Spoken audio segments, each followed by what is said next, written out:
Shalom Alechem, Assalamu Alaikum, Erini Mazisu, Pax Vobiscum, peace be unto you. Welcome to the channel.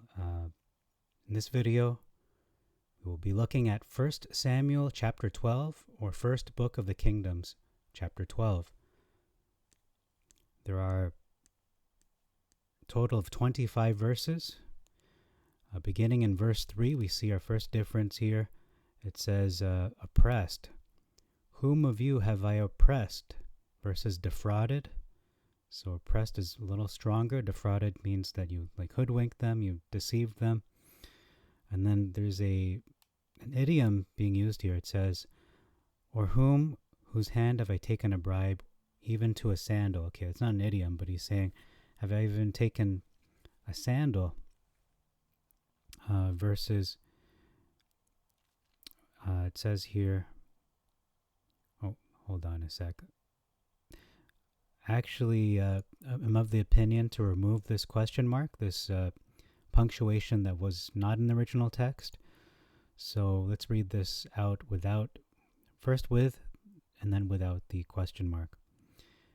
Whom or from whose hand have I taken a bribe, even to a sandal?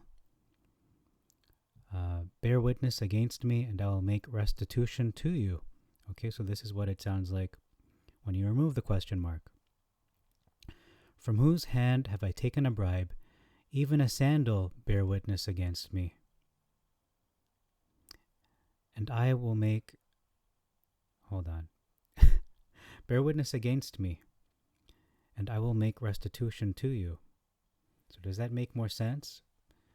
Let's try to read that a little slower. Whose calf have I taken? Whose donkey have I taken? Whom of you have I oppressed? Or from whose hand have I taken a bribe? Period. Even a sandal bear witness against me, and I will make restitution to you. So he's saying even a sandal bear witness against me, I'll make restitution to you. So it could be one or the other. After reading it a few more times, I'm kind of leaning towards this makes more sense to have the question mark there. But if you remove this question mark, it reads a little differently. In the Masoretic, it says, to blind mine eyes therewith, and I will restore it to you. So it is a complete thought. When you read the Septuagint, the Masoretic, it sounds a little bit nonsensical, because here he's making these claims. I've not done this, I've not done that. Of whose hand have I received bribe to blind mine eyes therewith? And then it says, and I will restore it to you. Restore what? Doesn't make any sense. I will restore it to you. So it's incomplete. The sentence does not make sense. But here it does make sense, because he's saying, bear witness against me. So prove it. If you have something against me, if you have evidence that proves I've done this, show me and I'll repay it to you. Okay. Verse 4, it says injured versus defrauded. There's an omission as well of, and you have not afflicted us. Okay, and you have not afflicted us. So that's important. You have not afflicted us. Okay. So it's showing just how much Samuel has, treated them well. Verse 6, appointed versus advanced, which can mean to make or do. Verse 7, judge versus reason. Judging or punishing.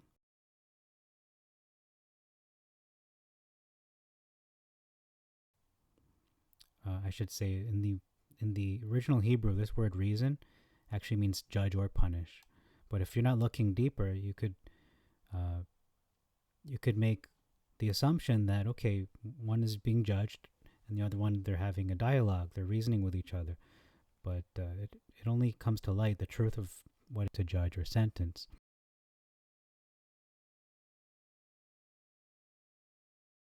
So it's not to reason with. That's a bad translation there. Okay, verse 8, omission of and Mizraim humbled them, humbled Israel, Jacob and his sons. Verses, oh, okay, that's all for that part. And then our versus your. Where's our verse? 9 next.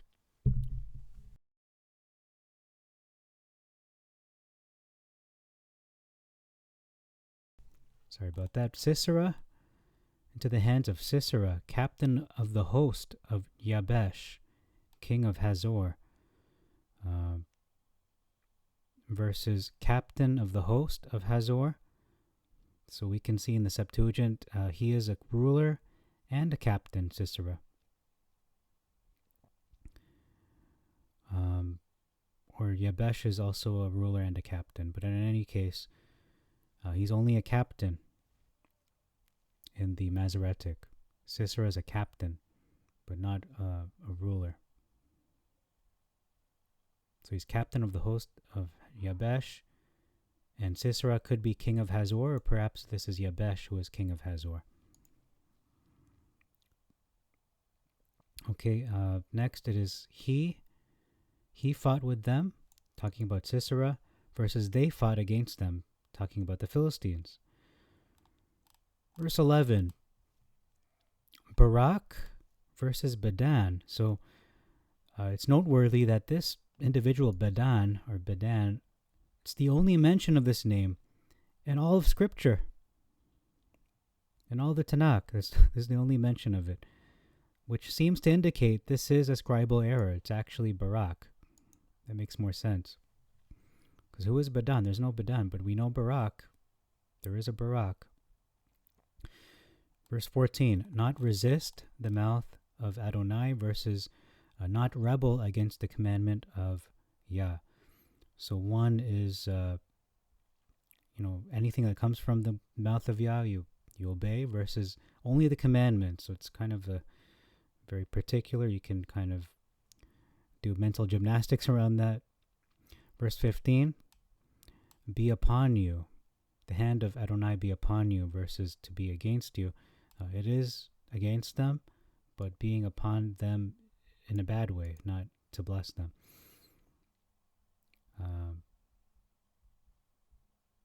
Sorry, I didn't read the rest of it. It says, be upon you and upon your king. So upon you, the people, and the king as well. But in the Masoretic, it's just against the people, just the way as it was against your fathers. So we can see, no, the king is accountable as well. It's not just the people that are responsible. The king is also in a place of, actually, a greater place of accountability, being the ruler and all. Verse 17, wheat harvest versus, actually, it's not a difference. It's just calling to fact that the timing of this chapter is during the wheat harvest. On this day, it says that, which may indicate its close proximity to Shavuot, or perhaps on the day of Shavuot itself. Okay, verse 21. This is a difference of translators. It's not the difference of the scriptures itself, but the translator of the Brenton says gods. Turn not aside after the gods, the fake gods, versus for then should you go. Okay, after vain things. So it doesn't talk about gods. It's just talking about their actions, that they would be doing something. And then describing these Elohim, what they do, who will do nothing, versus they cannot profit. So we can see it does relate back to the gods. It does make sense to insert that. However, which cannot profit, so that also makes sense too in their reckoning. Verse 22, cast off versus forsake. Significant difference as well in this verse. It says, graciously took you to himself versus it has pleased Adonai to make you his people. So the focus in the Septuagint is on Adonai's graciousness, his kindness, how he's the one taking you to himself, Israel to himself, versus the focus being on the people. He's so pleased to make you his people, and how they are pleasing to him, to Adonai. Okay, so we can see the different focuses. The focal point being Yah in the Septuagint, whereas the people are the focus in the Masoretic. Far be it from me. I think it's still verse. It's at 23. Sorry, I got a little.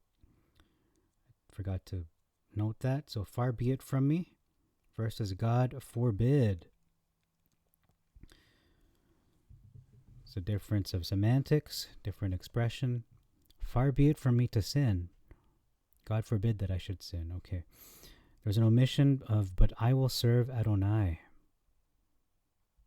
That's pretty strong. It reminds me of Joshua, I believe. But as for me and my house, we will serve Adonai forever. So it sounds like Samuel saying, I will serve Adonai. I will serve Adonai. So that's an important statement to make. A declaration of his servitude, to who he's loyal to, where his loyalties lie. Verse 24, for you see what great things he has wrought with you, versus consider how great. So one is saying you have physical evidence, you're a witness to the great things he has done with you. He has worked with you, versus think about it. Consider the great things he has done. You may have seen them, you may have not, but consider them.